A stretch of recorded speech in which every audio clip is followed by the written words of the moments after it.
Yeah, I want to talk about your grocery buying habits, your produce buying habits. So there's a list that comes out every year on the dirty 12, the 12 most dangerous fruits and vegetables. Perfect looking produce full of pesticides. Education can save you from buying the wrong produce. Stop consuming the dirty 12, the usual culprits. Knowing what produce to buy is the secret to staying clean. The diversity of produce can provide you with safer options. Introducing the Dirty 12, a list that changes every year, pointing out the most contaminated produce. This year, strawberries, kale, collard, mustard greens, spinach, peaches, nectarines, pears, apples, grapes, bell and hot peppers, cherries, blueberries and green beans make the list. Monoculture can only be sustained by chemical-rich agriculture. Environmentally sealed installations use chemicals to stay healthy.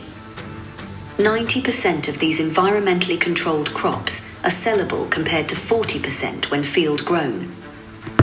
Plant diversity always saves the day. Growing diversity keeps you and your garden healthy. And it's almost always the same culprit. I have them listed up front: strawberries, apples, pears, leafy goods, leafy produce. So if you don't feed those dirty 12 to your family, it'll make a big difference on how much pesticide and chemicals they're taking in. So it always goes back to diversity and plant biology. And what I mean by that is there's certain, let's call them encapsulated fruits that are protected on their own. They have onion skins, they have orange peels, they have pineapple shells, they have banana peel.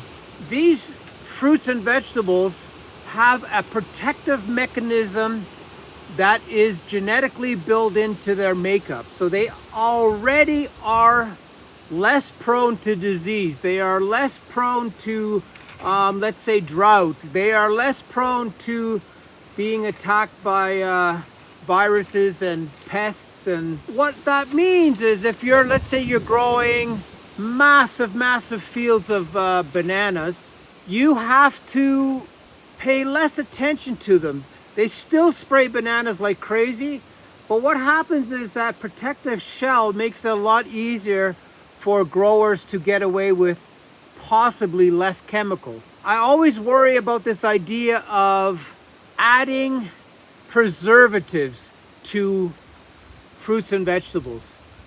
Probably the best example, or the best examples, are tomatoes and bell peppers.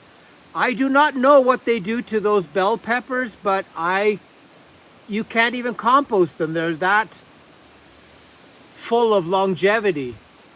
So the next time you go shopping, think about plants that have sort of a self-built protectionism, where they can actually look after themselves. There's lots of stuff that grows underground. It isn't so prone to being attacked by anything else because it's just so protected in the ground. Carrots are a good example for that. Onions is another good example. So there is a top 12 list, and then there's a top 20 list. And the top 20 list is avocados, sweet corn, pineapple. Asparagus is very odd because asparagus can be full of chemicals, but what it does is it sort of allows its tip or the seeding mechanism to stay clear of chemicals. So if you take your asparagus and cut 2 inches or 3 inches off the bottom, you're basically cutting off most of the chemical activity, the pesticide activity that's in asparagus. So do a lot of research on what plants are less vulnerable to disease and need less chemical activity by the farmers that are growing this food. So that's a really good thing to look into when you're buying your stuff.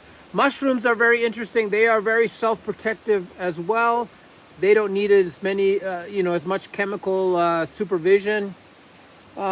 Anything that has that hard shell, the watermelon, the orange, the lemon, anything that sort of is protected on its own, very good to consume. There is this scenario where something is picked in September, October, and then it's stored in these gas or air oxygen less buildings, and that process of keeping them looking beautiful is very, very intimidating if you're going to buy that type of produce. So you've got to be very aware of what's going on. The right produce for your family. Don't pick the strawberries because your kids love strawberries or whatever it may be.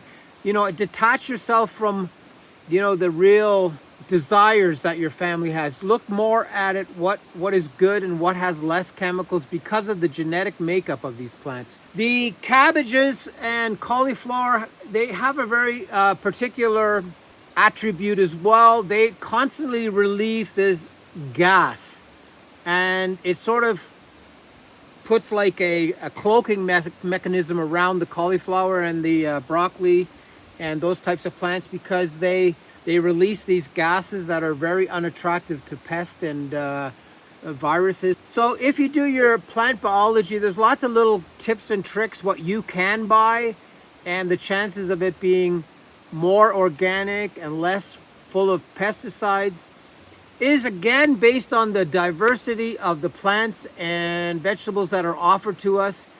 This built-in mechanism of being less vulnerable is the food groups that you need to go towards to avoid this infestation of pesticides and even fertilizers and chemicals. It's a very dangerous time. Growing your own food is obviously the best option because you know what you're up against or what you're growing and how you're growing it. But if you have to buy stuff, avoid this top 12 list. Go towards the list of, sweet corn is encapsulated. Try to buy as much as you can that's really nicely encapsulated, and you and your family will do a lot better on the health front.